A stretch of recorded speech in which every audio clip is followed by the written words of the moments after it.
पहले चरण के मतदान के दौरान पश्चिम बंगाल के कूच बिहार में बीजेपी और टीएमसी कार्यकर्ताओं के बीच पथराव हुआ। तृणमूल कांग्रेस के कार्यकर्ताओं ने आरोप लगाया कि कूच बिहार के तूफानगंज में बीजेपी कार्यकर्ताओं ने पोलिंग बूथ पर हिंसा की।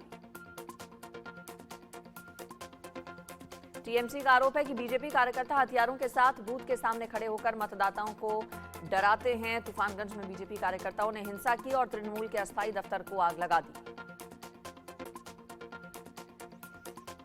मणिपुर के पूर्वी इंफाल जिले के मोइरकंपू में चुनाव के दौरान आगजनी की घटना सामने आई। यहां उपद्रवियों ने ईवीएम मशीन को जला दिया।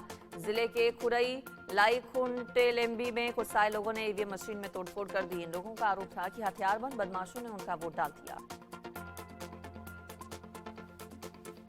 अरुणाचल प्रदेश की 2 लोकसभा सीटों पर शाम 5 बजे तक करीब 63% मतदान हुआ। अरुणाचल प्रदेश पश्चिम से केंद्रीय मंत्री किरेन रिजिजू बीजेपी से उम्मीदवार हैं। मिजोरम में लोकसभा का एक सीट है, यहां पर करीब 52% मतदान हुआ। लोकसभा चुनाव 2024 के पहले चरण में त्रिपुरा में सबसे ज्यादा मतदान हुआ। 81% मतदान हुआ। त्रिपुरा में शुरुआती घंटों के दौरान कुछ मतदान केंद्रों पर ईवीएम में खराबी की खबर भी आई, हालांकि इसका समाधान कर लिया गया। त्रिपुरा में लोकसभा की 2 सीटें हैं। पहले फेज में 1 लोकसभा सीट पर वोट डाला गया। बिहार की 4 लोकसभा सीटों पर पहले चरण में उम्मीद के मुताबिक कम मतदान हुआ। यहां पर करीब 47.49% मतदान किया गया। औरंगाबाद में 39% मतदान हुआ। गया में 48%, नवादा में करीब 40% और जमुई में 47% मतदान हुआ। नागालैंड के 6 जिलों में लगभग 0% वोटिंग हुई। ये जिले हैं मोन, लोंगलेंग, साथ ही साथ तुएनसांग, नोकलाक, शामाटोर और किफेरे।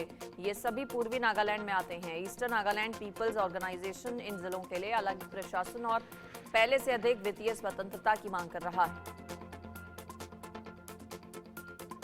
असम की 5 लोकसभा सीटों पर खराबी के कारण कुल 150 पूर्ण इलेक्ट्रॉनिक वोटिंग मशीन यानी कि ईवीएम सेट बदले गए। अलग अलग ईवीएम की वीवीपैट और बैलेट इकाइयों समेत 400 से ज्यादा उपकरणों को भी खराबी के कारण बदला गया। सिक्किम के एकमात्र लोकसभा चुनाव के लिए करीब 67% लोगों ने मतदान में हिस्सा लिया। मेघालय में 2 लोकसभा सीटें हैं, यहां पर मतदान का प्रतिशत करीब 69% रहा। नागालैंड में लोकसभा की 1 सीट है, यहां पर 55.79% लोगों ने अपने मताधिकार का उपयोग किया। वर्तमान में यहां पर एनडीपीपी के तोखेहो निवर्तमान सांसद हैं। मणिपुर में करीब 68% मतदान हुआ।